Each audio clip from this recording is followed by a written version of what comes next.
I'm 22 years old, fresh out of college, and I recently got a job at my old high school as a sort of computer intern in the school basement. The basement of the school is very messy and disorganized, but there is a small 3-person office that's actually very nice down there.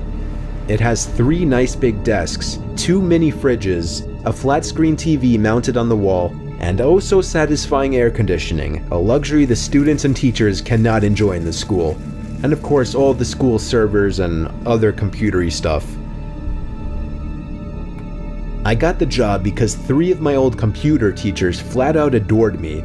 I could actually consider them as real friends, not just teacher figures, so they all helped tremendously in landing me this job.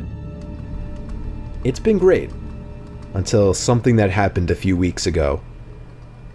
My 2 co-workers that shared the office with me, Dave and Gary, weren't in the office at the time. They were upstairs working on papers or whatever. I was eating my sandwich during my lunch break when I got a phone call from one of the women in the front office telling me the school was on lockdown and that somebody, possibly armed, had entered the school.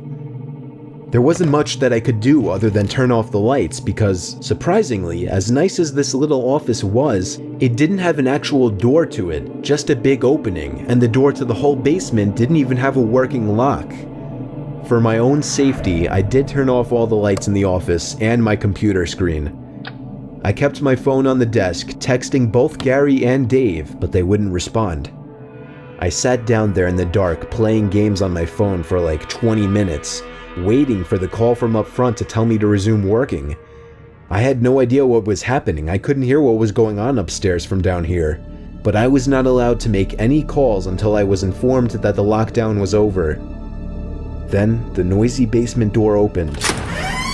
As the creaking echoed across the basement and into my office, I sat up from my seat, wondering if I should call out Gary or Dave. I was eager to get some info from them. Someone then came running down the stairs and their footsteps were approaching my office. I pushed away my chair and crawled under my desk.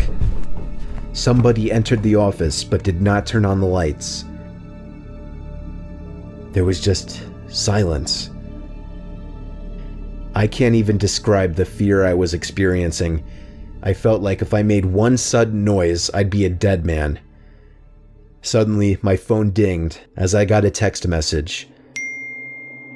I felt my entire world shrivel up and die at that one moment as I clenched my teeth in fear. Footsteps suddenly moved closer to me until I finally dove out from under the desk in capitulation, begging whoever it was not to kill me. And just then, someone grabbed my arm and pulled me up. It was some guy in a red plaid button-up, jeans, and a reddish-black cap. He told me, "It's okay, I'm just down here hiding with you." "What's going on up there?" I whispered to him. He kind of ignored my question and asked me if there's an exit down here. I told him, "Yeah, around that way." Before he could do anything else, I asked him, "Who are you?" There was a brief moment of silence before he started explaining he was coming in to pick up his son when a teacher told him to hide.